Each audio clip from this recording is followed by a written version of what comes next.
Motivation, जब तक तोड़ेंगे नहीं तब तक छोड़ेंगे नहीं। जय हिंद। ये content Gyanoday classes by Anand sir द्वारा प्रस्तुत किया गया है। इसका पीडीएफ प्राप्त करने के लिए टेलीग्राम चैनल ज्वाइन करें। आज के इस गहन विश्लेषण यानी हमारी डीप डाइव में हम एक ऐसे विषय पर बात करने वाले हैं जो अक्सर रोज ही अखबारों और न्यूज चैनलों पर छाया रहता है। हमारे पास अर्थशास्त्र यानी इकोनॉमिक्स के कुछ बेहद शानदार और विस्तृत नोट्स हैं और आज का हमारा मिशन बिल्कुल साफ है। अर्थशास्त्र के उन भारी भरकम शब्दों की गुत्थियों को सुलझाना जो अक्सर सिर के ऊपर से निकल जाते हैं, जैसे कि जीडीपी, जीएनपी और राष्ट्रीय आय।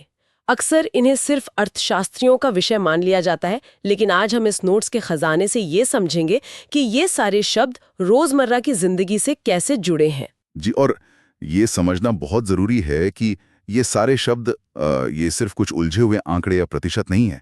ये असल में किसी भी देश की आर्थिक सेहत और वहां के नागरिकों के जीवन स्तर की असली कहानी बताते हैं। बिल्कुल। जब कोई इन आंकड़ों को डिकोड करता है ना, तो उसे समझ में आता है कि देश किस दिशा में जा रहा है और नीतियां कैसे जमीनी हकीकत को प्रभावित कर रही हैं।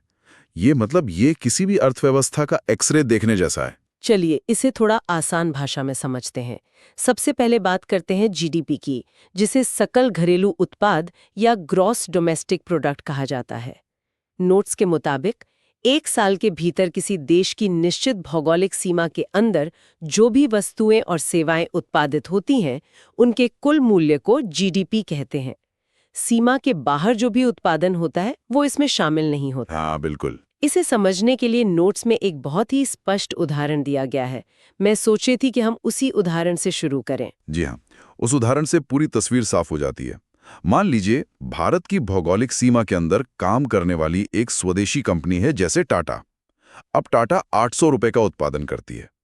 वहीं एक विदेशी कंपनी जैसे एलजी, जो भारत के अंदर ही अपनी फैक्ट्री चला रही है। हाँ, जमीन भारत की ही है। बिल्कुल, वो 300 रुपए का उत्पादन करती है।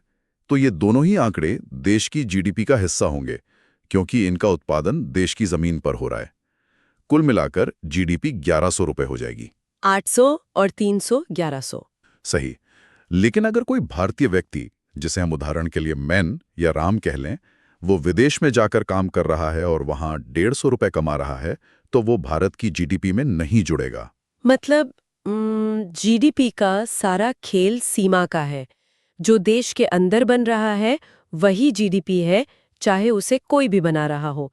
लेकिन फिर एक सवाल ये उठता है कि जो पैसा हमारे लोग विदेशों से कमाकर देश में भेज रहे हैं, उसका क्या? और यहीं पर जीएनपी यानी सकल राष्ट्रीय उत्पाद या ग्रॉस नेशनल प्रोडक्ट की अवधारणा सामने आती है।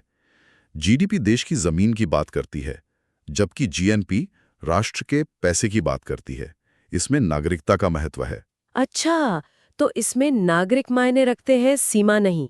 एकदम सही।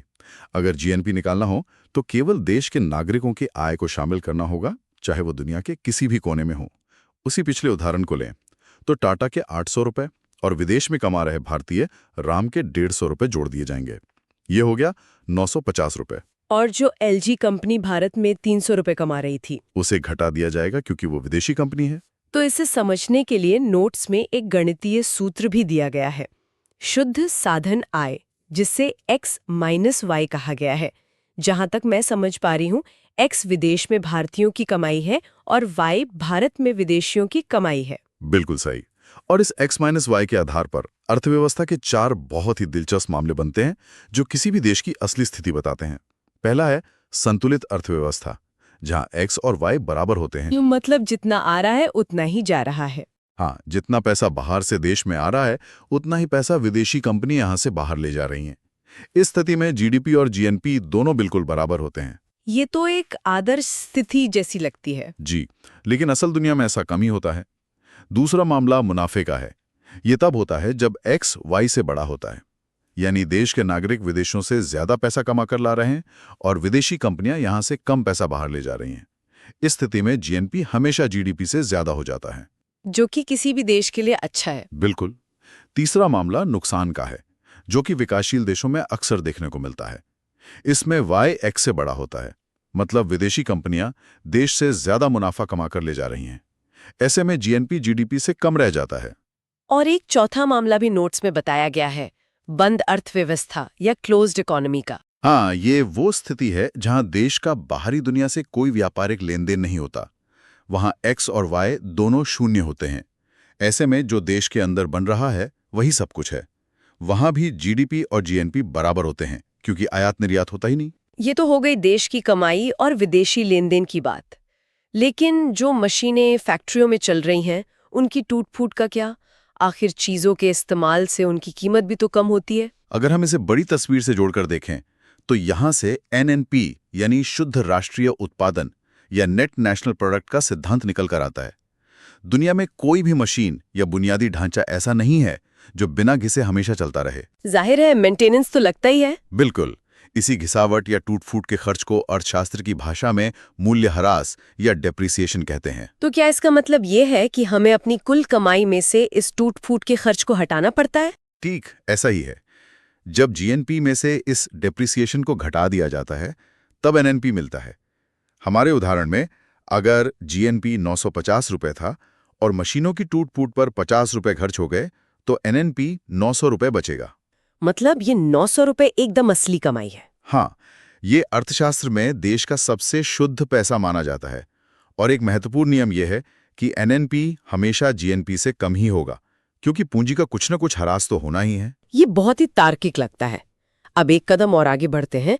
एक देश की तरक्की और वहां के लोगों के असल जीवन स्तर में क्या फर्क होता है, ये जानना भी बहुत जरूरी है। बिल्कुल। नोट्स में स्पष्ट लिखा है कि देश की प्रगति को दर्शाने का सबसे अच्छा माध्यम जीडीपी है। मूल्य के आधार पर देखा जाए तो भारत की जीडीपी दुनिया में 6ठे स्थान पर है और अमेरिका पहले स्थान पर है। लेकिन जब बात किसी देश के जीवन स्तर को मापने की आती है तो उसका सबसे अच्छा पैमाना प्रति व्यक्ति आय या पर कैपिटा इनकम को माना गया है। ये एक बहुत ही बारीक लेकिन महत्वपूर्ण अंतर है। एक देश के पास बहुत पैसा हो सकता है, लेकिन अगर उसकी आबादी भी बहुत विशाल है तो हर व्यक्ति के हिस्से में आने वाला पैसा कम हो सकता है। और जब हम मूल्य या कीमत की बात कर ही रहे हैं तो हमें मार्केट प्राइस और फैक्टर कॉस्ट को भी समझना होगा। हाँ, मैंने देखा है कि जीडीपी के आंकड़ों के साथ अक्सर ये दोनों शब्द जुड़े रहते हैं। ये असल में क्या है? किसी भी वस्तु की कीमत मूल रूप से उसकी उत्पादन लागत पर निर्भर करती है, यानी उसे बनाने में कितना खर्च आया। इसे फैक्टर कॉस्ट कहते हैं। लेकिन जब वो वस्तु फैक्ट्री से निकलकर बाजार में बिकने आती है तो सरकार उस पर टैक्स लगा देती है, जिससे वो महंगी हो जाती है। और कभी-कभी सरकार छूट भी तो देती है। जी बिल्कुल। इसके विपरीत कभी कभी सरकार किसी जरूरी चीज पर सब्सिडी दे देती है, जिससे वो सस्ती हो जाती है। इसीलिए जब मार्केट प्राइस पर जीडीपी निकाली जाती है तो उसमें फैक्टर कॉस्ट के साथ अप्रत्यक्ष कर यानी इनडायरेक्ट टैक्स जोड़ा जाता है और सब्सिडी घटाई जाती है। भारत के संदर्भ में इसका क्या प्रभाव पड़ता है? भारत के मामले में मार्केट प्राइस वाली जीडीपी हमेशा फैक्टर कॉस्ट वाली जीडीपी से ज्यादा होती है। ऐसा इसलिए है क्योंकि यहाँ सरकार द्वारा लगाए गए अप्रत्यक्ष करों की राशि दी जाने वाली सब्सिडी की राशि से अधिक होती है। ये तो कीमतों का खेल हो गया। लेकिन जब अर्थव्यवस्था के आंकड़ों की बात होती है तो हमेशा दो और शब्द सुनने को मिलते हैं, नॉमिनल जीडीपी और रियल जीडीपी। नोट्स बताते हैं कि नॉमिनल जीडीपी हमेशा चालू कीमत या वर्तमान साल के मूल्य पर निकाली जाती है और भारत इसमें दुनिया में 5वें स्थान पर है। लेकिन इसमें एक बहुत बड़ा पेंच है। पेंच ये है कि नॉमिनल जीडीपी में मुद्रास्फीति यानी महंगाई भी जुड़ी होती है। ये केवल कागजों पर बढ़ी हुई कीमत दिखा सकती है, असल उत्पादन नहीं। इसे समझने के लिए नोट्स में पेंसिल का जो उदाहरण दिया गया है वो बहुत ही सटीक है। हाँ, उस उदाहरण के अनुसार मान लीजिए 2011 में एक पेंसिल की कीमत 5 रुपए थी और 20 पेंसिलें बनी तो नॉमिनल जीडीपी 100 रुपए हुई। अब 2022 में उस पेंसिल की कीमत बढ़कर 15 रुपए हो गई। लेकिन उत्पादन गिर गया। बिल्कुल, उत्पादन गिरकर सिर्फ 14 पेंसिल्स रह गया। फिर भी अगर गुणा करें तो नॉमिनल जीडीपी 15 गुणा 14 के हिसाब से 210 रुपए दिखेगी। उत्पादन घट गया लेकिन महंगाई के कारण जीडीपी 2 गुने से भी ज्यादा बढ़ी हुई दिख रही है। इसीलिए अर्थशास्त्री नॉमिनल जीडीपी पर पूरी तरह भरोसा नहीं करते। असली तस्वीर देखने के लिए रियल जीडीपी का इस्तेमाल होता है, जहां एक आधार वर्ष या बेस ईयर की स्थिर कीमतों पर उत्पादन को मापा जाता है। जैसे भारत में अभी आधार वर्ष 2011-12 है। तो रियल जीडीपी ही काम की है। हाँ, रियल जीडीपी के आंकड़े ही सबसे विश्वसनीय माने जाते हैं, क्योंकि जब ये बढ़ती है तो इसका सीधा मतलब है कि असल में फैक्ट्रियों में ज्यादा सामान बन रहा है, और जब सामान ज्यादा बनेगा तभी रोजगार और निवेश के नए अवसर पैदा होंगे। यहाँ पर बात बहुत दिलचस्प हो जाती है, क्योंकि दुनिया में अर्थव्यवस्थाओं को मापने का एक और तरीका है जिसे पीपीपी या क्रय शक्ति सामर्थ्य कहते हैं। Purchasing power parity. जी, ये इस सिद्धांत पर काम करता है कि दो देशों के बीच मुद्रा की खरीदने की ताकत में कितना अंतर है, और पीपीपी के आधार पर भारत की अर्थव्यवस्था दुनिया में तीसरे स्थान पर है। पहले पर चीन है और दूसरे पर अमेरिका। सबसे मजेदार तथ्य ये है कि भारत का पीपीपी अमेरिका से 17 गुना ज्यादा है। मतलब India equals to US multiplied by 17। PPP वास्तव में विनिमय दर तय करने का एक बहुत ही व्यवहारिक तरीका है। ये बताता है कि $1 अमेरिका में जो सामान खरीद सकता है, क्या वही सामान भारत में उतने ही मूल्य के रुपयों में खरीदा जा सकता है? अक्सर भारत में चीजें सस्ती होती हैं, इसीलिए पीपीपी के मामले में स्थिति इतनी मजबूत दिखती है। ये तो है। लेकिन जब हम विकास को मापने के इन सब आर्थिक पैमानों की बात कर रहे हैं, तो नोट्स में 1972 की एक बहुत ही अलग घटना का जिक्र है। भूटान के तत्कालीन नरेश जिग्मे सिंगे वांगचुक ने एक क्रांतिकारी घोषणा की थी। उन्होंने कहा था कि उनके देश की प्रगति को जीडीपी से नहीं, बल्कि सकल राष्ट्रीय खुशहाली या ग्रॉस नेशनल हैप्पीनेस से नापा जाएगा। ये वाकई एक बहुत ही गहरा विचार है। खुशहाली नापना बहुत अच्छा विचार है, लेकिन जब तक खुशहाली नापने का कोई पक्का और सार्वभौमिक पैमाना नहीं बनता, हमें इन्हीं पारंपरिक ढांचों को समझना होगा। तो आइए देखते हैं कि भारत की अर्थव्यवस्था का ये पारंपरिक ढांचा काम कैसे करता है। इसे 3 मुख्य क्षेत्रों में बांटा गया है। प्राथमिक क्षेत्र जैसे कृषि और खनन, द्वितीयक क्षेत्र जैसे कारखाने और विनिर्माण, और तृतीयक क्षेत्र जैसे सेवाएं, बैंकिंग और आईटी। नोट्स में इनके जो आंकड़े दिए गए हैं वो एक बहुत बड़ा विरोधाभास पेश करते हैं। ये विरोधाभास किसी भी अर्थव्यवस्था के स्वरूप को समझने के लिए सबसे महत्वपूर्ण है। अगर आंकड़ों पर नजर डालें तो प्राथमिक क्षेत्र यानी मुख्य रूप से कृषि जीडीपी में केवल 18 से 22% का योगदान देता है, यानी देश की कुल कमाई का लगभग 5वां हिस्सा। लेकिन ये क्षेत्र देश के 44 से 45% लोगों को रोजगार देता है। लगभग आधी आबादी इसी पर निर्भर है। और दूसरी तरफ तृतीयक यानी सर्विस सेक्टर जीडीपी में 54 से 57% का भारी भरकम योगदान देता है, लेकिन यह सिर्फ 30 से 31% रोजगार ही पैदा कर पाता है। द्वितीयक क्षेत्र का हाल भी कुछ ऐसा ही है। जीडीपी में इसका योगदान 24 से 27% है और रोजगार में भी ये लगभग 24 से 25% का ही योगदान देता है। ये आंकड़े साफ बताते हैं कि कृषि पर निर्भरता बहुत अधिक है, लेकिन वहां से आय बहुत कम आ रही है। यही कारण है कि रोजगार और आय के बीच एक बहुत बड़ी खाई बनी हुई है। सही कहा। और जब हम राष्ट्रीय स्तर पर आय की बात करते हैं तो ये जानना भी जरूरी है कि इसकी गणना कैसे होती है। अर्थशास्त्र में राष्ट्रीय आय असल में एनएनपी में से अप्रत्यक्ष कर को घटाकर निकाली जाती है। और अर्थ में इस जटिल गणना की जिम्मेदारी किसकी होती है? भारत में ये काम केंद्रीय सांख्यिकी संगठन या सीएसओ करता है, जिसकी स्थापना 1951 में हुई थी। सांख्यिकी और आंकड़ों के महत्व को देखते हुए ही हर साल 29 जून को सांख्यिकी दिवस मनाया जाता है। 29 जून ही क्यों? ये दिन मशहूर भारतीय सांख्यिकविद पीसी महालनोबिस का जन्मदिन है, जिनका भारत की पंचवर्षीय योजनाओं में बहुत बड़ा योगदान रहा है। राष्ट्रीय आय के इतिहास की बात करें तो एक बहुत ही ऐतिहासिक तथ्य सामने आता है जो चौंकाने वाला भी है। भारत में प्रति व्यक्ति आय की गणना सबसे पहले 1868 में दादाभाई नौरोजी ने की थी। उन्होंने अपनी मशहूर पुस्तक poverty and un British rule in India में इसका जिक्र किया था।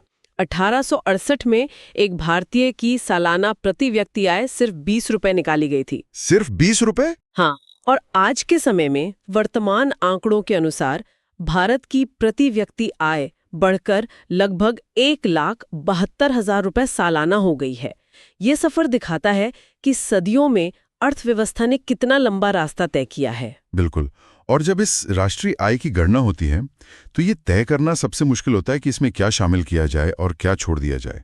ये एक बहुत ही सख्त प्रक्रिया है। नोट्स में इसकी एक पूरी सूची दी गई है। ये कैसे तय होता है कि कौन सी चीज राष्ट्रीय आय में जुड़ेगी? बुनियादी नियम ये है कि जिस गतिविधि से अर्थव्यवस्था में कोई नया मूल्य जुड़ रहा हो या उत्पादन हो रहा हो, उसे शामिल किया जाता है। जैसे सरकार द्वारा दी जाने वाली मुफ्त सेवाएं, पुलिस या रक्षा हो गई, किसी संगीतकार या अभिनेता की आय, विदेशी पर्यटकों द्वारा भारत में किया गया खर्च, दलालों का कमीशन, और यहाँ तक कि अगर कोई व्यक्ति खुद के उपभोग के लिए कुछ उत्पादन कर रहा है, जैसे किसान अपने खाने के लिए गेहूं उगा रहा है। एकदम सही, तो उसका अनुमानित मूल्य भी राष्ट्रीय आय में जुड़ता है।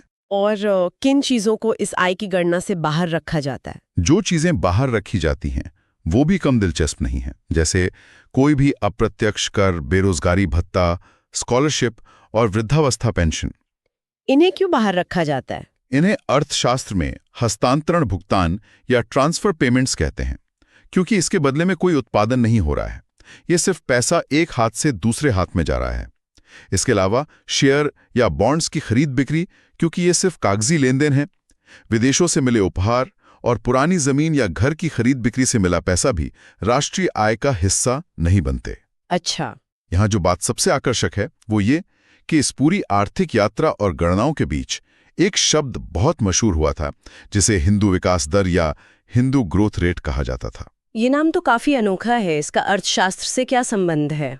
यह शब्द प्रसिद्ध अमेरिकी अर्थशास्त्री प्रोफेसर राजकृष्ण ने दिया था। इसका संबंध स्थिर कीमतों पर मापी गई राष्ट्रीय आय से है। दरअसल 1950 से 80 के दशक के बीच लगभग 3 दशकों तक भारतीय अर्थव्यवस्था की विकास दर बहुत धीमी और स्थिर थी, जो लगभग 3.5% के आसपास रुकी हुई थी। इसी धीमी, अपरिवर्तित और स्थिर विकास दर पर तंज कसने या उसे दर्शाने के लिए उन्होंने हिंदू विकास दर शब्द का इस्तेमाल किया था। ये वाकई दिलचस्प ऐतिहासिक पड़ाव था। हालांकि आज की अर्थव्यवस्था उस दौर से बहुत आगे निकल चुकी है। अब एक सवाल जो मन में आता है कि ये सब बड़ी बड़ी गणनाएं आखिर होती कैसे हैं? नोट्स में जिक्र है कि राष्ट्रीय आय को मापने की 5 मुख्य विधियां हैं: उत्पादन विधि, आय विधि, व्यय विधि, उपभोग विधि और सकल मूल्यवर्धन विधि, जिसे ग्रॉस वैल्यू एडेड या जीवीए कहते हैं। जी हाँ, इनमें से जीवीए सबसे आधुनिक और सटीक विधियों में से एक है। मैंने नोट्स में देखा कि इस जीवीए विधि को समझाने के लिए गेहूं और बिस्कुट का एक बहुत दिलचस्प उदाहरण दिया गया है, जो डबल काउंटिंग यानी दोहरी गणना से बचने के लिए है। ये डबल काउंटिंग क्या है और जीवीए इसे कैसे रोकता है? उत्पादन प्रक्रिया में एक ही चीज की कीमत का बार बार जुड़ जाना डबल काउंटिंग कहलाता है। इसे गेहूं और बिस्कुट के उदाहरण से बहुत आसानी से समझा जा सकता है। मान लीजिए एक किसान ने 100 किलो गेहूं उगाया, जिसका मूल्य 2000 रुपये है। अब वो गेहूं एक मिल मालिक के पास गया, जिसने उससे आटा बनाया। ठीक है। आटा बनाने में 500 रुपये का वैल्यू एडिशन या मूल्यवर्धन हुआ, तो आटे की कीमत 2500 रुपये हो गई। फिर वो आटा एक बेकरी में गया, जहां उससे बिस्कुट बनाए गए। बेकरी ने अपनी मेहनत और अन्य चीजें लगाकर 2500 रुपये का और मूल्यवर्धन किया, जिससे कुल बिस्कुट 5000 रुपये के बनकर तैयार हुए। तो अगर कोई सामान्य तरीके से आय जोड़े तो वो गेहूं, आटा और बिस्कुट तीनों की कीमत जोड़ देगा? बिल्कुल, और वही सबसे बड़ी गलती होगी। अगर कोई गेहूं के 2000, आटे के 2500 और बिस्किट के 5000 को जोड़ दे तो कुल 9500 रुपये हो जाएगा। ये गलत है, क्योंकि गेहूं का पैसा आटे में भी जुड़ा है और बिस्किट में भी, यानी वो 3 बार जुड़ गया। तो जीवीए में क्या करते हैं?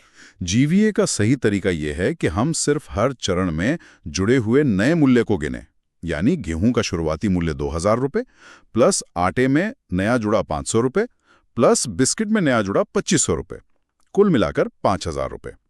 यही सही राष्ट्रीय आय होगी। जीवीए अर्थव्यवस्था की एकदम सटीक तस्वीर पेश करता है। तो इस सब का असल में मतलब क्या है? मतलब ये कि अर्थशास्त्र में सिर्फ आंकड़ों को जोड़ना ही काफी नहीं है, बल्कि उन्हें सही तरीके से जोड़ना महत्वपूर्ण है।